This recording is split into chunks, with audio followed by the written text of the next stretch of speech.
मेरे बच्चे, तुम बार बार प्रयास करते हो, लेकिन फिर भी तुम्हारा काम अधूरा रह जाता है। ऐसा क्यों हो रहा है, यह आज मैं तुम्हें बताऊंगा। इसलिए तुम ध्यान पूर्वक सुनना।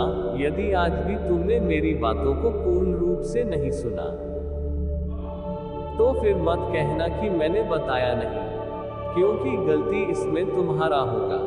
इसलिए जो बता रहा हूं, उसको ध्यान पूर्वक सुनो। तुम्हारे जीवन में यदि ऐसा हो रहा है, तो इसके पीछे 5 कारण हैं। उन कारणों को जानकर तुम्हें उन पर ध्यान देना होगा और उन्हें अपने अंदर धारण करना होगा। सबसे पहला कारण, यदि जीवन में तुम अपने लिए अथक प्रयास कर रहे हो, तो इस बात का विशेष ध्यान रखो कि किसी के बनते हुए कार्य को यदि तुम बिगाड़ देते हो, तो जीवन में कभी भी तुम चाहे कितना भी प्रयास कर लो, तुम्हारा कोई भी कार्य कितना भी चाहने के बाद भी नहीं बनेगा, क्योंकि जो तुम दूसरों के साथ कर रहे हो, वहां तुम्हारे साथ होगा। और दूसरी बात, तुम परिश्रम कर रहे हो जिस कार्य के लिए, उस पर इतनी परिश्रम करो कि तुम्हारे परिश्रम के हद पार हो जाए। जिस प्रकार लोहा अत्यधिक गर्म करने पर पिघल जाता है, उसी प्रकार तुम अपने आप को कर्मों की अग्नि में पिघला लो। उस कार्य के लिए परिश्रम अभी और बाकी है, क्योंकि कोई भी कार्य पूर्ण होने में जितना परिश्रम करना होता है, वह परिश्रम अभी भी तुम्हारे कार्य को पूर्ण करने में कम पड़ रहा है। इसलिए तुम अपने परिश्रम की गति को बढ़ाओ। और तीसरा, तुम जिस कार्य को कर रहे हो, उस कार्य को लेकर तुम पूरी आशा रखते हो, लेकिन उससे कहीं अधिक तुम्हें प्राप्त होता है। लेकिन किसी भी चीज को प्राप्त होने का एक निश्चित समय होता है। जिस प्रकार विद्यार्थी परीक्षा देने के पश्चात उसका फल प्राप्त करते हैं, उसी प्रकार तुम्हारा उस चीज को प्राप्त करना एक निश्चित समय पर निर्धारित करता है। तो तुम्हें उस समय का इंतजार करना होगा और लगातार अपनी परिश्रम जारी रखना भी होगा, क्योंकि यदि तुम परिश्रम करना छोड़ दोगे, तो सफल नहीं हो पाओगे। चौथा, तुम किसी भी कार्य को खुद या जबरदस्ती कर रहे हो, और तुम उस कार्य को करते हुए खुशी ही प्राप्त नहीं हो रहे हो, तब तुम कार्य को नहीं कर पाओगे और तुम्हारा कार्य नहीं बनेगा, बनकर भी बिगड़ने लगेगा, क्योंकि ना तो तुम उस पर ध्यान लगा पाओगे और ना ही तुम्हारा उस कार्य पर ध्यान रहेगा, क्योंकि जब तुम्हें उस कार्य को करने में खुशी नहीं होगी, तो तुम केवल अपना समय बर्बाद करोगे। इसलिए ऐसे कार्य को कभी मत करना जिसे करने में तुम्हें खुशी प्राप्त नहीं होती।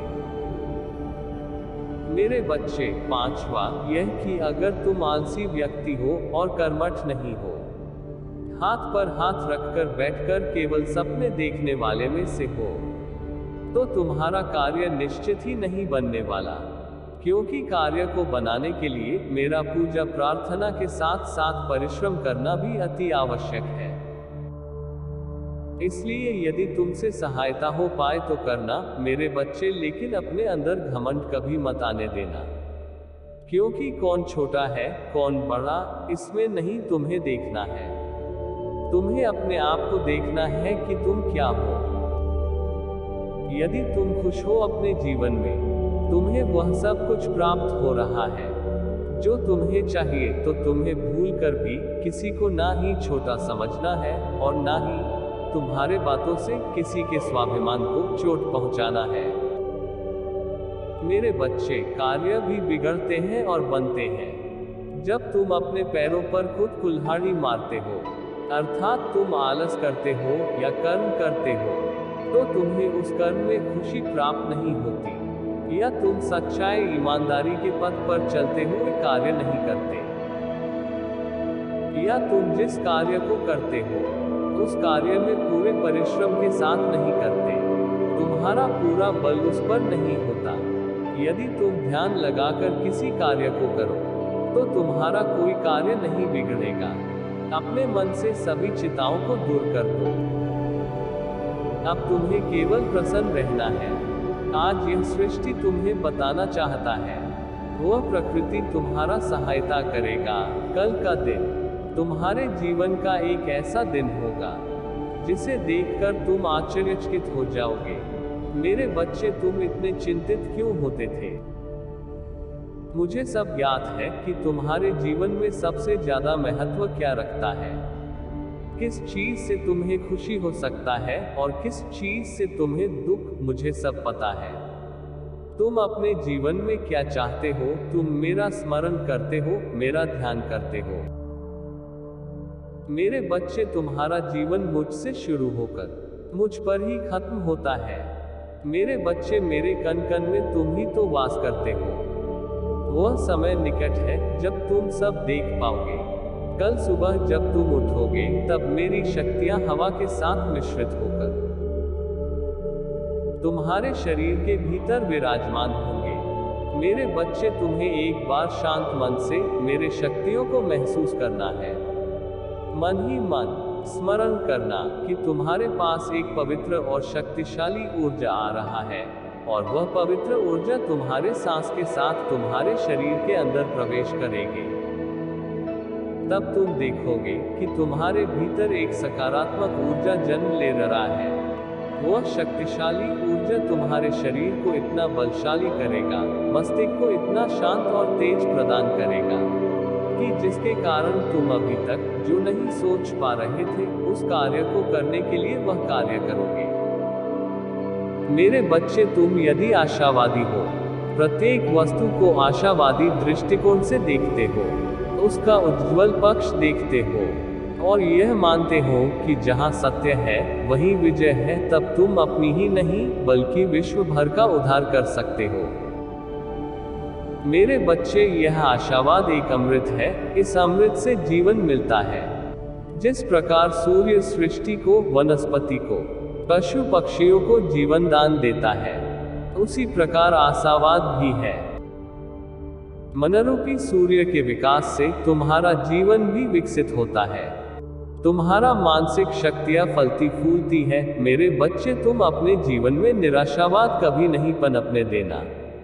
यह तो और जड़ें काट डालता है। जो लोग हर चीज को निराशावादी दृष्टिकोण से देखते हैं, अंधकार में पहलू पर दृष्टि रखते हैं, असफलता और बुराई के विचार उनके मन में जड़ें जमाए रखते हैं, वे सदा अंधकार, दुख और दरिद्रता में फंसे रहते हैं। अपने समान गुण धर्म वाला वस्तु या पदार्थ की ओर ही कोई पदार्थ खींचता है। तुम किसी वस्तु की आशा करते हो और उसे पाने की कोशिश करते हो तो वह आपकी ओर खींचता है, क्योंकि तुम उसका विचार करते हो। और इसके विपरीत गुण धर्म वाले व्यक्ति को कोई वस्तु कभी नहीं खोजता है।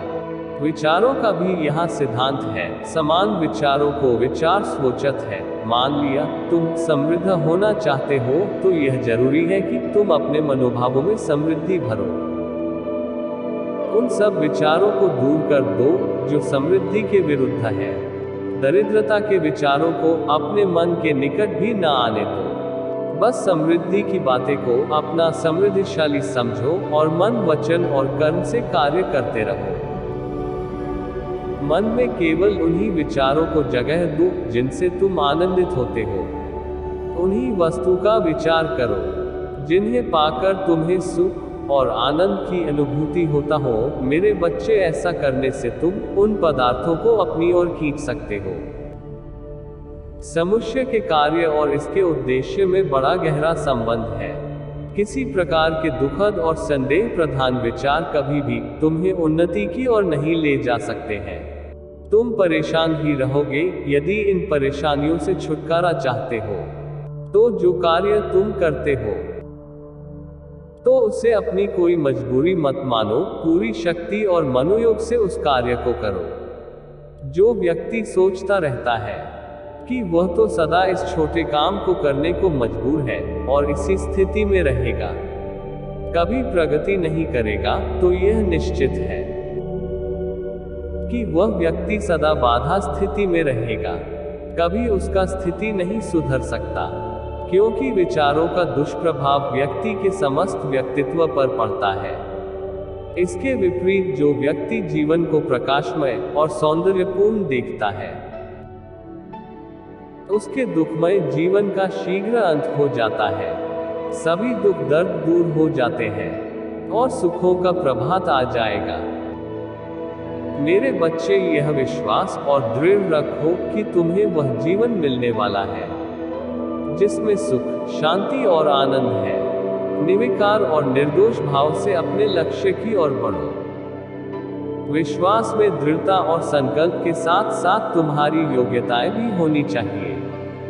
दृढ़ विश्वास में असीम शक्ति है। उत्पादन शक्ति का यह गीत है, किसी भी व्यक्ति के मन की इच्छाओं को पूर्ति यहाँ दृढ़ विश्वास और सफलताओं की आशा करता है, क्योंकि उत्पादन शक्ति का विश्वास ही प्रमुख आधार है। मेरे बच्चे, अब तुम दृढ़ विश्वास के साथ अपने कार्य में लग जाओ।